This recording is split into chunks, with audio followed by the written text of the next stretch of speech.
Hey everyone, it's Shane the nurse. So one of the subjects that's often avoided when I look at a lot of videos about something's hit the fan is body disposal. And that sounds kind of grim, body disposal. Someone's died in your home or on your property, a relative maybe. But I'm going to tell you, if society hasn't collapsed, call your local EMS. Right, just as we do now, we'll call EMS and they'll direct you to either PD or the sheriff's department, or the medical examiner is going to come and may direct you to contact a mortuary. I apologize for the glare in the glasses. I got my screen open here so I don't miss anything for you. Call and go through the standard procedures for when someone dies at home. Now, if society has totally collapsed and you're on your own, here's what you have to do. You're going to have to place that body in a bag. You can get body bags on Amazon. I'm sure there's other places, but Amazon for about $20, you can get a body bag. Or you can use contractor grade garbage bags. I prefer the body bag. It's nice. It has handles. It's designed for that purpose. Now, if they died of natural causes, that's great. Likely, though, they're probably dying of some viral infection, some sort of infectious disease that, they're going to start leaking nasty fluids. And cellular breakdown, decomposition is going to happen rapidly. But that's okay. We don't have a body bag. It's not a problem because we have some garbage bags. And even if we don't have garbage bags, we just about always have a few grocery bags. Not going to be as effective, but we can get the job done. So let's use garbage bags because everybody that I know has garbage bags. Okay, so you got to wrap that body up, do it nice and tight, wrap it in the sheets that it's laying on, slip the garbage bags over top, break out the duct tape. If you don't have duct tape, electrical tape, whatever you have. Because it's just so that you can transport this body. Okay. The best way to dispose of the body, and this is putting whatever religious belief you have aside.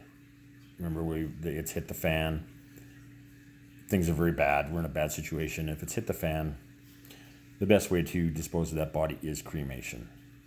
I know that doesn't sit well with everybody. Not everybody's in favor of cremation. But if you want to get rid of the disease, assuming it's a disease that they died from, or if you don't know, you want to be doubly sure, you need to burn it. Okay. If you leave it outside, you think, oh, it'll be okay. You're gonna leave it outside. It won't take too terribly long before the critters start coming along on their on grandma and making off with an arm. And next thing you know, you got a whole neighborhood full of rabid foxes and pack rats and dogs and what have you. Temperatures below freezing. Yeah, if it's 40 below, I suppose you could throw the body outside and let it get hard. Not ideal because you still have the critter issue. Okay. But the best way to burn it's in a barrel with 1 gallon of gasoline for 10 pounds of body weight. Unfortunately, we just made us a mummy because we didn't have a body bag. I'm not saying you have a barrel, but if you do, that's the ideal way. There's nothing left, just ash.